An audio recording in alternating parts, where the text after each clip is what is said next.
नमस्कार, स्वागत है आपका ज्ञान विज्ञान के इस नए एपिसोड में। मैं हूं आपके साथ ऐश्वर्या। प्रोग्राम में आज हम बात करेंगे भूकंप के लिए जारी की गई ताज़ा रिपोर्ट और कैंसर के नए इलाज के बारे में। इसके अलावा चर्चा करेंगे नेशनल साइंस डे की, लेकिन सबसे पहले नजर इस हफ्ते की सुर्खियों पर। भारत में भूकंप से निपटने की तैयारी। दिल्ली और कोलकाता की भूकंपीय माइक्रो जोनिंग रिपोर्ट हुई जारी।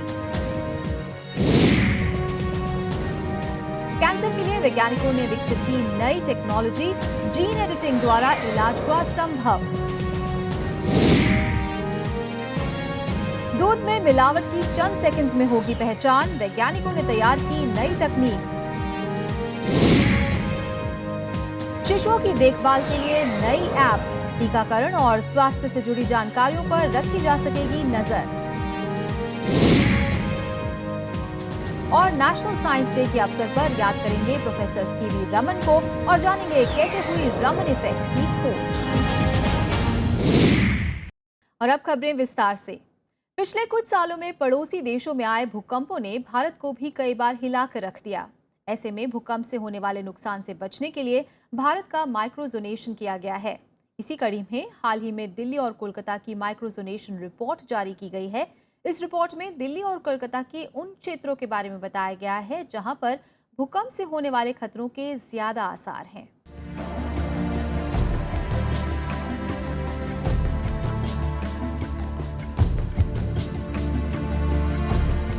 आमतौर पर ऐसा माना जाता है कि भूकंप के झटकों का असर भूकंप के केंद्र से दूर के इलाकों में लगातार कम होता जाता है। सुनने में ये बात तार्किक भी लगती है, पर विशेषज्ञ कुछ और ही दावा करते हैं और इसका सबूत है मेक्सिको शहर में भूकंप से हुई भयानक तबाही। साल 1985 में आए भूकंप का केंद्र मेक्सिको से करीब 385 किलोमीटर दूर था। फिर भी मेक्सिको में काफी बर्बादी हुई थी। नेपाल और हिंदू कुश में आए विनाशकारी भूकंप के झटकों को ही ले लें, जिसका केंद्र काफी दूर होने के बावजूद भूकंप ने भारत के कई हिस्सों को हिलाकर रख दिया था। फिलहाल ऐसी कोई तकनीक नहीं है जो भूकंप के बारे में 100% सही पूर्वानुमान लगा सके, लेकिन ऐसे उपाय जरूर हैं जिनसे भूकंप के कारण होने वाले नुकसान को कम किया जा सकता है। सेस्मिक माइक्रोजोनेशन भी ऐसा ही एक खास तरीका है जो किसी निश्चित स्थान पर भूकंप के असर को समझने और उसे कम करने में काफी कारगर है। इस विषय में केंद्रीय विज्ञान एवं प्रौद्योगिकी और पृथ्वी विज्ञान मंत्री डॉक्टर हर्षवर्धन ने हाल ही में दिल्ली और कोलकाता की सेस्मिक माइक्रोजोनेशन रिपोर्ट जारी की। इससे पहले भारतीय मानक ब्यूरो ने पूरे भारत के लिए सेस्मिक जोनिंग नक्शा तैयार किया था, जिसमें पूरे देश को 4 बड़े समूहों में बांटा था। इसके तहत ज्यादा तीव्रता वाले इलाकों को जोन 5 और कम तीव्रता वाले इलाकों को जोन 2 में रखा गया था। अब उससे आगे कदम बढ़ाते हुए राष्ट्रीय भूकंप विज्ञान केंद्र की ओर से दिल्ली का सेस्मिक माइक्रोजोनेशन किया गया, जबकि कोलकाता का सेस्मिक माइक्रोजोनेशन IIT खड़गपुर ने कुछ अन्य संगठनों की मदद से किया। ये काम भूविज्ञान शाखा की देखरेख में पूरा हुआ। Entire NCT has been divided into several microzones, and now we have divided using all these studies. We have put them in 3 major categories: low hazard, medium hazard, and high hazard. High hazard is a region which is where you expect more damage because of an earthquake in Himalaya or Hindu Kush, whatever. But the low hazard is the rocky area where you don't expect much damage because of these distant earthquakes. High hazard region is generally close to Yamuna area, so which is more towards north.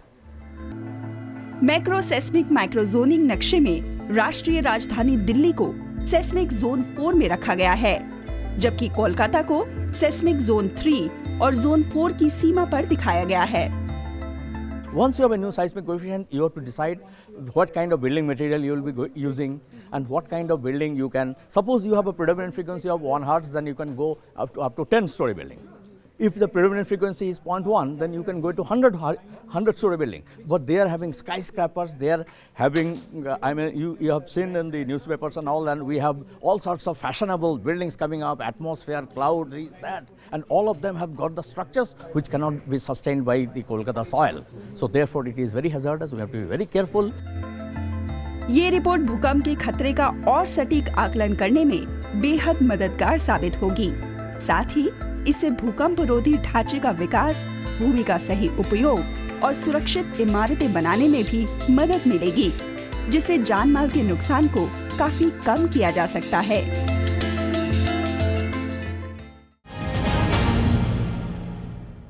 Cancer का इलाज आज पूरी दुनिया के लिए बड़ी चुनौती है। बेहतर इलाज न मिल पाने की वजह से हर साल कैंसर के कारण कई लोगों की जान चली जाती है। इसी समस्या को ध्यान में रखते हुए वैज्ञानिकों ने कैंसर के इलाज के रूप में एक नई तकनीक विकसित की है, जिसके जरिए उन्होंने कैंसर पीड़ित 1 साल के एक बच्चे का इलाज करने में सफलता भी हासिल की है। थेरेपी के रूप में पहली बार इस तकनीक का सफल प्रयोग किया गया है।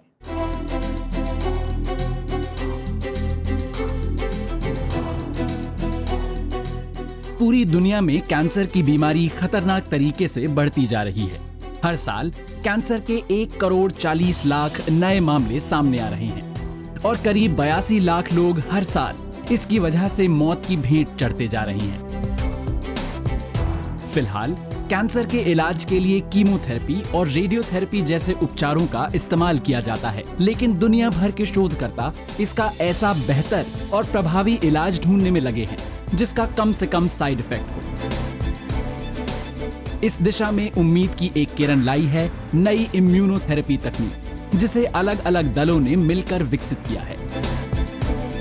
इम्यूनोथेरेपी का इस्तेमाल कैंसर के खिलाफ शरीर की प्रतिरोधक क्षमता को मजबूत करने के लिए किया जाता है।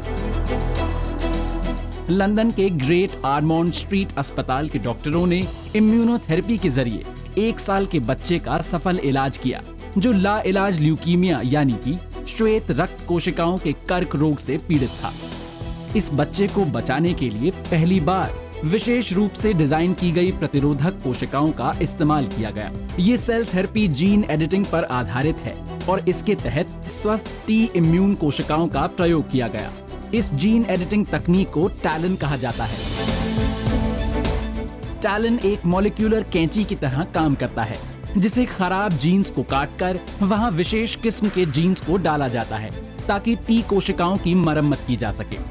इससे ये जीन्स न सिर्फ ल्यूकीमिया की शक्तिशाली दवा के हमले से बचने में कामयाब रहती हैं, बल्कि इन्हें इस तरह डिजाइन किया गया है कि ये सिर्फ ल्यूकीमिया से प्रभावित कोशिकाओं से ही मुकाबला करती हैं। We're engineering particular types of T cells that we know have the capacity for longevity. So they are the cells that provide us with immunologic memory. And so they do theoretically have the potential to live in the body for life. And so that could provide, first of all, it provides an immune response against the tumor that lasts long enough, hopefully, to eradicate all the tumor cells. But secondly, it would give you a persisting immune response that could recognize a cancer should it start to grow again. In designer कोशिकाओं को नस में injection के जरिए मरीज के शरीर में पहुंचाया जाता है। टी कोशिकाओं पर आधारित एक दूसरा शोध फ्रेड हचिनसन कैंसर शोध संस्थान के डॉक्टर स्टैनली रिडल ने किया है। शोध के नतीजों के बारे में American association for the advancement of science को बताया गया है। डॉक्टर स्टैनली और उनकी टीम ने कैंसर से लड़ने के लिए इम्यूनोलॉजिकल मेमोरी के प्रयोग से एक नया तरीका विकसित किया है। इसके तहत खास किस्म की टी कोशिकाओं की उम्र बढ़ाने के लिए उन्हें ठीक किया जाता है। ये कैंसर प्रभावित कोशिकाओं की पहचान कर उन्हें नष्ट करने के लिए प्रतिरोधक क्षमता को गति देने का काम करते हैं। ये दोनों तकनीक कैंसर के इलाज में काफी कारगर हैं और इन्हें इस तरह डिजाइन किया गया है जिससे मरीज को फिर से बीमार होने से बचाया जा सके। भविष्य में ये तकनीक काफी कारगर साबित हो सकती है।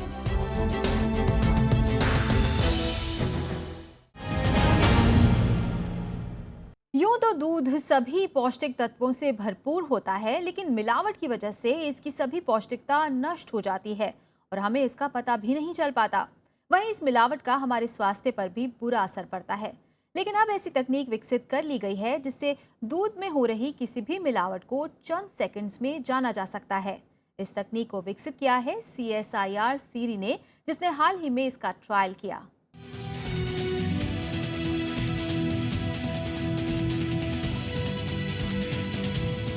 भारत एक ऐसा देश है जहां पूरी दुनिया का 18% दूध उत्पादित किया जाता है। औसत रूप से भारत में कुल 146 मिलियन टन दूध का उत्पादन किया जाता है।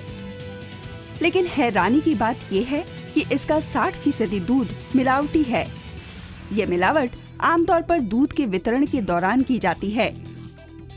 गंदे पानी के अलावा urea, detergent, liquid soap, boric acid, caustic soda, soda और हाइड्रोजन परऑक्साइड जैसे कई हानिकारक पदार्थों का इस्तेमाल दूध में मिलावट के रूप में किया जाता है, जो स्वास्थ्य के लिए बेहद हानिकारक होते हैं।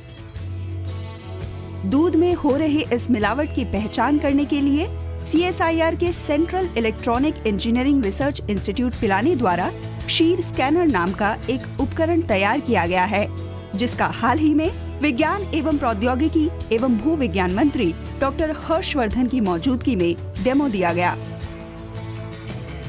50 पैसे से भी कम लागत पर काम करने वाला क्षीर स्कैनर 40 से 45 सेकंड के अंदर दूध में मिलावट की पहचान कर लेता है।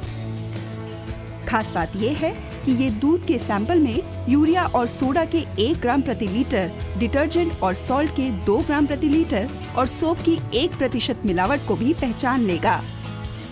इस्तेमाल में काफी आसान और सुरक्षित इस उपकरण का देश के विभिन्न दुग्ध केंद्रों पर ट्रायल किया जा चुका है।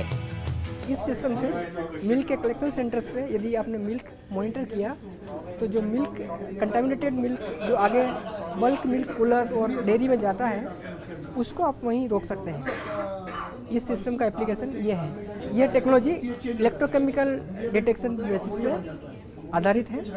इसमें इलेक्ट्रोकेमिकल मेथड और कंप्यूटर की एल्गोरिथम्स, जिसको पैटर्न रिकॉग्निशन बोलते हैं, उन दोनों का हाइब्रिड एक मिक्सचर है, उस पर बेस्ड है। ये मेनली इलेक्ट्रोकेमिकल मेथड है। फिलहाल इस उपकरण की लागत 1 लाख रुपए है, जो आने वाले समय में और भी कम हो जाएगी। वहीं CSIR द्वारा दूध में मिलावट की पहचान करने के साथ साथ दूध की गुणवत्ता को जांचने के लिए भी कई उपकरण बनाए जाने की योजना है।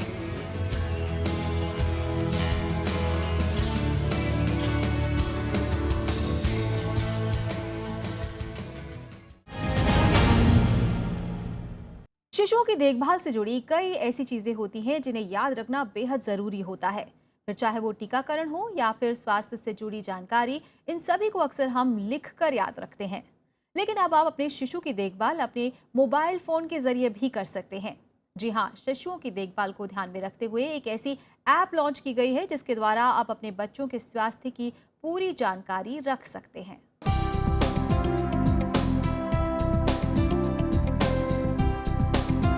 स्वस्थ बचपन पर ही कल का सुनहरा भविष्य टिका होता है और इसके लिए जरूरी है कि शिशुओं और बच्चों के स्वास्थ्य का खास ख्याल रखा जाए। लेकिन दिनों दिन बढ़ रही जनसंख्या से बच्चों के लिए बेहतर स्वास्थ्य सुविधाएं मुहैया कराना एक बड़ी चुनौती है। इसी जरूरत को समझते हुए ऑक्सीएंट मेडिकल और इंडियन R&D कंपनी ने ICHR यानी integrated child health record mobile app बनाई है। It's India's first digitally link for hospital and patients. So we are trying to bring all the growth vaccination data in hands of the patient through this unique product called ICHR. All the visits and patient vaccination data can be seen by the patient when they are at home. Also, doctor will be given an username and password, so it's authenticated data entered by the doctor during the visit of the patient. इस app के द्वारा बच्चों के स्वास्थ्य के chart और टीकाकरण पर नजर रखी जा सकती है। हाल ही में दिल्ली में इस ऐप को लॉन्च किया गया। बच्चों की देखभाल के अलावा ICHR ऐप शहरी और ग्रामीण आबादी में मोटापा और कुपोषण की शुरुआती पहचान करने में भी मदद करेगा। इसके साथ ही ये शोध उद्देश्यों के लिए केंद्रीय स्तर पर डेटा बरकरार रखने की अहम जरूरत भी पूरा करता है। ये एप्लीकेशन हाथ से टीकाकरण कार्ड भरने के झंझट से निजात दिलाने में मदद करेगा और साथ ही क्लाउड कंप्यूटिंग के द्वारा इससे दुनिया के किसी भी हिस्से से बच्चों के स्वास्थ्य पर नजर रखी जा सकती है। इसके अलावा ये टेक्नोलॉजी सुरक्षित और HIPAA यानी health insurance portability and accountability act का अनुपालन करने वाली है। विश्व स्वास्थ्य संगठन के आंकड़ों के मुताबिक हर साल देश में 7 लाख नवजात शिशुओं की मृत्यु हो जाती है और इस तरह के करीब 3 लाख मामले टीकाकरण की कमी की वजह से होते हैं। ऐसी समस्या के समाधान के रूप में ICHR ऐप शिशु मृत्यु दर को कम करने में काफी मददगार साबित होगी।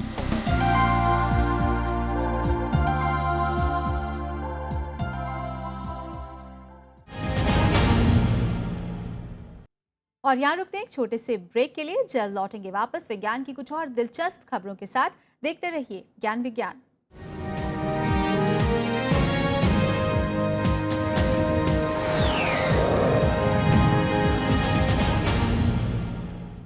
ब्रेक के बाद आप सभी का फिर से स्वागत है। आप देख रहे हैं ज्ञान विज्ञान और देश और दुनिया में चल रही वैज्ञानिक हलचलों को जानने के लिए चलिए नजर डालते हैं साइंस एक्सप्रेस पर।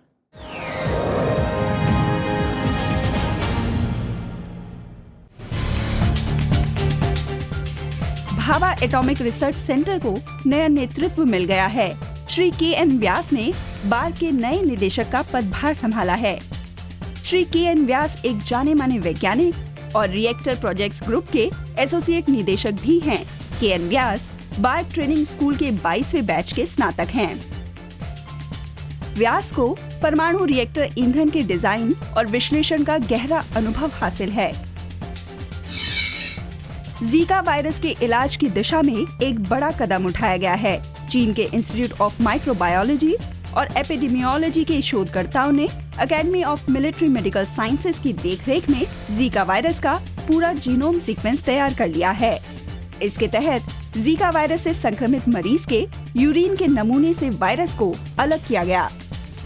शोधकर्ताओं के मुताबिक ये वायरस उत्तर अमेरिका, ब्राजील, सूरीनाम और पुर्तरिको में संक्रमित मरीजों में पाए गए वायरस के जैसा ही है।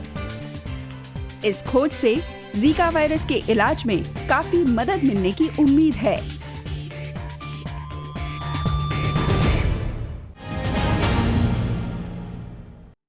समुद्र का रंग नीला क्यों होता है? बहुत समय तक ये माना जाता था कि ऐसा आकाश की परछाई पड़ने से होता है, लेकिन एक वैज्ञानिक ने इस भ्रांति को तोड़ा और बताया कि समुद्र का रंग नीला आकाश नहीं बल्कि प्रकाश की वजह से होता है।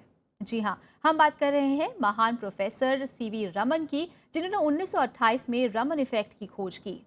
क्रिमिनल्स को पकड़ने में और फिर अलग अलग उद्योग में उनकी ये खोज काफ़ी मददगार सिद्ध हुई है। प्रोफेसर CV रमन की याद में ही हर साल 28 फरवरी को नेशनल साइंस डे मनाया जाता है।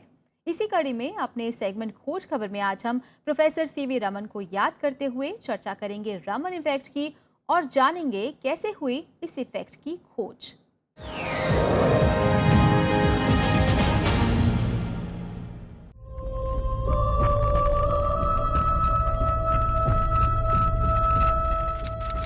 आज की शाम मैं आप लोगों को अणुओं और परमाणुओं से होने वाले एक नए तरह के रेडिएशन यानी प्रकाश उत्सर्जन के बारे में बताना चाहता हूं। ये ऐतिहासिक शब्द थे सर चंद्रशेखर वेंकट रमन के, जो उन्होंने 16 मार्च 1928 को बेंगलुरु में हुए दक्षिण भारतीय विज्ञान संघ में भाषण के दौरान कहे थे। डॉक्टर रमन की इस खोज को दुनिया रमन इफेक्ट के नाम से जानती है, जिसके लिए उन्हें 1930 में भौतिक विज्ञान के नोबेल पुरस्कार से सम्मानित किया गया था।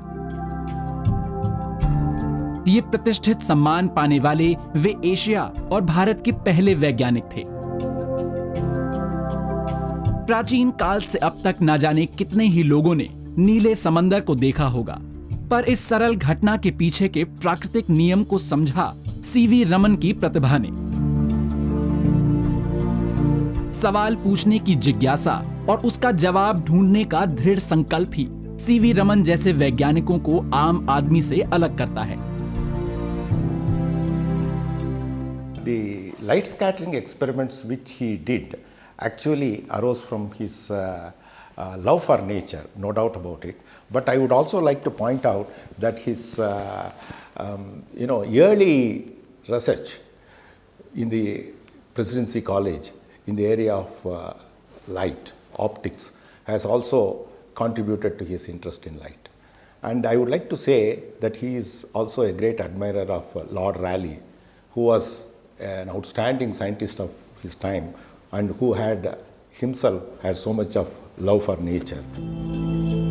सबसे बड़ी बात यह है कि ये खोज दुनिया के बड़े वैज्ञानिक शोध संस्थानों से काफी दूर भूमध्य सागर में यूरोप से कोलकाता की यात्रा के दौरान बेहद सरल उपकरणों की मदद से की गई थी। सिद्धांत रूप से रमन इफेक्ट के तहत प्रकाश के किसी माध्यम से गुजरने के दौरान होने वाले फैलाव की व्याख्या की गई है। इस सिद्धांत के तहत बताया गया है कि समंदर का पानी सूर्य के प्रकाश के फैलाव की वजह से नीला दिखाई पड़ता है, जिसे मॉलिक्यूलर डिफ्रैक्शन कहते हैं। See, one of the very interesting experiments that he did was diffraction at oblique angle through a rectangular slit. This is a problem that was really waiting to be cracked, and he did crack it at the age of 18, believe it or not. And then he went about publishing 2 papers in one of the outstanding journals of the time, Philosophical Magazine of London. And just imagine, at the age of 18, he comes out with the 2 excellent papers in a leading journal. जब प्रकाश की किरणें किसी तरल या ठोस माध्यम पर पड़ती हैं, तो कुछ किरणें उससे होकर गुजर जाती हैं, लेकिन प्रकाश का कुछ हिस्सा अलग-अलग दिशाओं में बिखर जाता है। सर रमन ने समझाया कि बिखरे हुए प्रकाश की वेवलेंथ प्रकाश की मूल किरणों की वेवलेंथ से कैसे अलग है। प्रकाश की किरणों की वेवलेंथ में होने वाले इसी परिवर्तन को रमन इफेक्ट के नाम से जाना जाता है। प्रकाश के रमन इफेक्ट को ऑप्टिकल फिजिक्स के मौलिक सिद्धांतों में से एक माना जाता है और आज की डिजिटलाइज दुनिया में इसकी काफी अहमियत है। फार्मास्यूटिकल्स, मटेरियल साइंस, पेट्रोलियम उद्योग और अन्य रासायनिक उद्योगों में इस तकनीक का नियमित इस्तेमाल होता है, जिसे आधुनिक स्पेक्ट्रोमेट्री कहते हैं। ये एक ऐसी विधि है जिसमें बिखरे हुए प्रकाश के स्पेक्ट्रम के इस्तेमाल से मटेरियल के गुणों और उसकी आणविक संरचना को समझा जाता है। ये तकनीक रमन इफेक्ट पर आधारित है। इसी तरह रमन स्कैन्स का इस्तेमाल दवाओं, विस्फोटकों, खतरनाक रसायनों और गैसों का पता लगाने के लिए किया जाता है। इस मौलिक सिद्धांत की खोज के सम्मान में हर साल 28 फरवरी को भारत में राष्ट्रीय विज्ञान दिवस मनाया जाता है। राष्ट्रीय विज्ञान दिवस के मौके पर देश भर में विज्ञान महोत्सव आयोजित किया जाता है, जिसमें विज्ञान और प्रौद्योगिकी के क्षेत्र में योगदान की चर्चा होती है। इस खास दिन पूरा देश सर सीवी रमन को याद करता है। इस मौके पर कई सेमिनार, डिबेट, क्विज, प्रदर्शनी और व्याख्यान होते हैं, जिनमें बड़ी संख्या में स्कूल कॉलेज के छात्र, शिक्षक और शोधकर्ता शामिल होते हैं। इसका आयोजन राष्ट्रीय विज्ञान एवं प्रौद्योगिकी संचार परिषद की ओर से किया जाता है।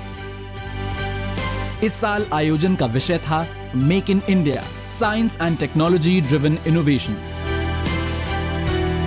विज्ञान दिवस के मौके पर हमें ये कहने में कोई संकोच नहीं होना चाहिए कि अगर विज्ञान और प्रौद्योगिकी को पूरी समझदारी से लागू किया जाए तो ये पूरी दुनिया को बदलने की ताकत रखता है। हमें इस ताकत का इस्तेमाल करते हुए ऐसे इनोवेशंस पर जोर देना चाहिए जिससे इस दुनिया को और बेहतर बनाया जा सके।